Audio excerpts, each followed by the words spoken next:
देखिए, मेरी राजनीतिक शुरुआत तो अपन यूँ कहें कि मेरी राजनीतिक पृष्ठभूमि से पहले मैं पत्रकार हूँ और पत्रकारी की शुरुआत 1996 में देशबंधु के पत्रकार के रूप में मैंने अपना जनसेवा का कार्य शुरू किया था और लोगों के बीच में जाना शुरू किया था। और 1996 के बाद सन 2000 में मैं औपचारिक रूप से भारतीय जनता पार्टी के सदस्य के रूप में प्रथम सदस्य बना और इसके बाद लगातार भारतीय जनता पार्टी के लिए काम करता रहा। और शुरुआती दौर पे 2000 सन से 2012 तक मैं भारतीय जनता पार्टी के युवा मोर्चे का अध्यक्ष रहा और इसके बाद विभिन्न पदों में रहते हुए आज भारतीय जनता पार्टी मंडल के अध्यक्ष के रूप के मैं दायित्व में आज हूँ। नमस्कार, जय जोहार दोस्तों।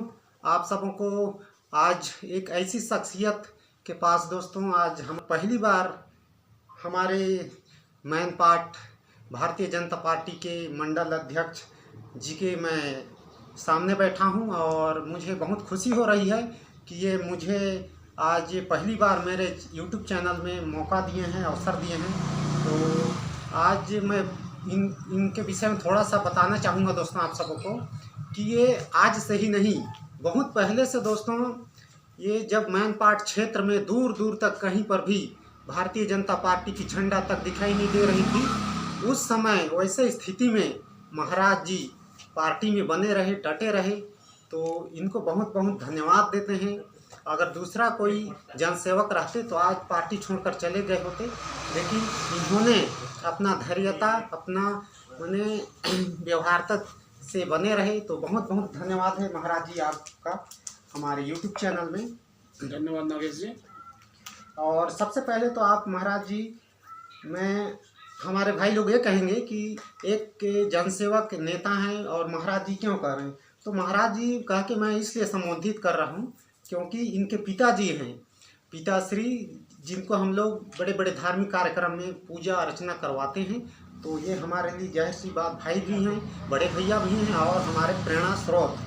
तो अपना शुभ नाम बताइए महाराज जी बात। जी, मेरा नाम रजनीश पांडे है जी और मेरा ग्राम रूपाखार का निवासी हूँ और मैनपाट विकास खंड मेरा कार्य क्षेत्र है।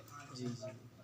और महाराज जी, हमारे भाई लोग को ये भी बताना चाहेंगे कि आपकी राजनीति की सफ़र में जो कौन साल में लगभग हुई थी, थोड़ा जानकारी दीजिए। देखिए, मेरी राजनीतिक शुरुआत तो अपन यूँ कहें कि मेरी राजनीतिक पृष्ठभूमि से पहले मैं पत्रकार हूँ और पत्रकारी की शुरुआत 1996 में देशबंधु के पत्रकार के रूप में मैंने अपना जनसेवा का कार्य शुरू किया था और लोगों के बीच में जाना शुरू किया था। और 1996 के बाद सन 2000 में मैं औपचारिक रूप से भारतीय जनता पार्टी के सदस्य के रूप में प्रथम सदस्य बना और इसके बाद लगातार भारतीय जनता पार्टी के लिए काम करता रहा। और शुरुआती दौर पे 2000 सन से 2012 तक मैं भारतीय जनता पार्टी के युवा मोर्चे का अध्यक्ष रहा और इसके बाद विभिन्न पदों में रहते हुए आज भारतीय जनता पार्टी मंडल के अध्यक्ष के रूप के मैं दायित्व में आज हूँ। साथ ही अगर राजनीतिक दृष्टिकोण के बाहर की बात करें तो मैं जनप्रतिनिधि के रूप में लगातार 4 बार अपने ग्राम का निर्विरोध उप सरपंच रहा हूं और साथ ही इस पूरे क्षेत्र में एक बार मेरी धर्मपत्नी जनपद सदस्य भी रह चुकी है और राष्ट्रीय ब्राह्मण महासभा का राष्ट्रीय सचिव भी हूं। और इस तरह के विभिन्न दायित्वों में रहते हुए मैं जो मेरा कार्य क्षेत्र रहा है, मैनपाट विकास खंड सहित पूरे छत्तीसगढ़ प्रदेश में हम लोग एक विंग के रूप में, जहां पार्टी राजनीतिक दल के साथ मिलकर के और सामाजिक सेवा में भी हम लोग लगातार काम करते रहे हैं। जी, तो साथियों, इन्होंने बहुत अच्छी अपना, और दोस्तों मैं बताना चाहूँगा कि ये बहुत ही तेज तर्रार एवं युवाओं के प्रति हमेशा ये एक्टिव रहते हैं और इन्हीं के नेतृत्व में दोस्तों, इनकी अध्यक्षता की कार्यकाल में आज और सभी भारतीय जनता पार्टी के जितने भी कार्यकर्ता हैं, सभी के सहयोग से, आशीर्वाद से आज हमारे सीतापुर विधानसभा में कमल खिलाने का एक इतिहास रचे हैं। तो क्या कहना चाहेंगे महाराज जी थोड़ा? देखिए, सभी पार्टी के वरिष्ठ जनों का, श्रेष्ठ लोगों का और पार्टी के जो कार्यकर्ता हैं, सबके मेहनत से भारतीय जनता पार्टी छत्तीसगढ़ प्रदेश में पुनः सरकार बनाने में हम लोग सब कामयाब हुए हैं। हमारे लोकप्रिय यशस्वी विधायक सम्मानीय राम कुमार टोप्पो की लोकप्रियता, भारतीय जनता पार्टी के समस्त कार्यकर्ताओं का, वरिष्ठ जनों का और सब लोगों की मेहनत का, खासकर आप जैसे लोगों के भी मेहनत, सब लोगों ने मिलकर मेहनत किया। और जहाँ पे पूरे प्रदेश में कांग्रेस की सरकार ने 5 वर्षों में जो अपना भ्रष्टाचार और अराजकता की जो स्थिति पूरे प्रदेश में बना रखी थी, चाहे रायपुर के शहर की बात करें, बिलासपुर शहर की बात करें, तमाम शहरों में, ग्रामीण क्षेत्रों में इनके कार्यकर्ता, इनके कथित गुंडे लगातार भ्रष्टाचार को अंजाम दे रहे थे। और यही कारण है कि छत्तीसगढ़ में कांग्रेस की सरकार की विदाई हुई और सभी कार्यकर्ताओं ने जो प्रयास किया, भाजपा के कार्यकर्ताओं ने जो प्रयास किया, उससे भाजपा विजयी हुई है। और हम सब लोगों के लिए एक जिम्मेदारी और दायित्व भी बढ़ जाता है। जब हम लोग सरकार में आए हैं तो हम लोगों के, ग्रामीणों के प्रति, स्थानीय लोगों के प्रति हमारी जिम्मेदारी भी बढ़ती है। सभी कार्यकर्ता यहाँ, खासकर कि मैं भी अपने आप को यह उत्तरदायित्व के रूप में मानता हूँ कि मैं लगातार हम जनसेवा करें, भ्रष्टाचार से दूर रहें और लगातार ग्रामीणों की सेवा कर अब उनके सुख दुख में सहभागी हों। और भारतीय जनता पार्टी के जो रीति नीति है, भारतीय जनता पार्टी के खासकर जो राष्ट्रवादी जो नीति है, राष्ट्र के प्रति जो समर्पण है, उसका ध्यान रखते हुए हम लोगों को हमारा देश कैसे सर्वोच्च शिखर पर जाए, विश्व गुरु कैसे बने, इस पर काम करते हुए हम माननीय नरेंद्र मोदी जी के संकल्पों को पूरा करने के लिए हम सब मिलकर काम करेंगे। ऐसी कामना करते हुए अपनी बात सब जन तक पहुंचाना चाहता हूं। और मैं चाहता हूं कि हम भारतीय जनता पार्टी के एक अच्छे कार्यकर्ता के रूप में अपने आप को स्थानीय स्तर पर सक्रिय रखेंगे, ऐसी कामना करता हूं। सुन पाए दोस्तों, इस तरह से एक बार बोलना चालू करते हैं तो लगातार कंटिन्यू मैंने इसीलिए जाने जाते हैं दोस्तों। मैनपाट के पूरे इलाके में, मैनपाट ही नहीं बल्कि नीचे के हिस्से में भी इनका मैंने बहुत नाम है। और फिर मैं अगले सवाल इसी कड़ी में पूछना चाहूँगा कि महाराज जी, आप राजनीतिक में ही क्यों पसंद किए? अलग मैंने डिपार्टमेंट भी आप जा सकते थे, तो आप थोड़ा भाई लोग को थोड़ा सा देखिए। मैं जैसा पहले भी कहा था कि जब पढ़ाई कर रहे थे उसी बीच में हम लोगों को, मैं नर्मदापुर शासकीय उच्चतर माध्यमिक विद्यालय का सालाना एक 1993-94 में बना। इसके बाद मेरी रुचि राजनीतिक क्षेत्र में शुरू हो गई थी। और जब हम लोग पत्रकारिता के रूप में मेरा काम, और मैं इतना संतुष्ट जरूर होता हूं कि जब तक मैं पत्रकारिता अगर पूरे ईमानदारी के साथ किया, लोगों के सुख दुख में सबके साथ में खड़ा रहा। और जब राजनीतिक दल के रूप में जब आया तो राजनीतिक दल में जहां अपने पार्टी के कार्यकर्ताओं के साथ हमेशा खड़ा रहा हूं, स्थानीय ग्रामीणों के सहयोग के लिए खड़ा रहता हूं और गरीबों के लिए, खासकर जो वंचित लोग हैं, जो गांव के छूटे हुए लोग हैं, आदिवासी हैं, ग्रामीण अंचलों में, वनांचलों में रहने वाले लोग हैं, उनके लिए खासकर मेरी दिली इच्छा रहती है कि मैं उनके अगर थोड़ा भी काम में आऊँ तो अपने आप को खुशनसीबी अपनी मानता हूँ और लगातार उनके लिए काम करने की इच्छा भी रखता हूँ। और यही कारण है कि मैं राजनीतिक क्षेत्र में अपने जो मेरी रुचि थी उस क्षेत्र में लगातार काम करता रहा हूँ। जी। और कुछ ऐसा पल बताइए महाराज जी, जो आपके राजनीतिक सफर में जिस पल को आपने आज तक मैंने याद आता होगा, और मैंने ऐसा कुछ बीता हुआ पल को याद है? देखिए, हमारे लिए बहुत बड़ी अचीवमेंट है कि मैंने अपने ग्राम पंचायत, बेसिकली मैं अपने पंचायत और अपने मैनपाट क्षेत्र में, हम लोगों ने मैनपाट को संवरते हुए देखा है।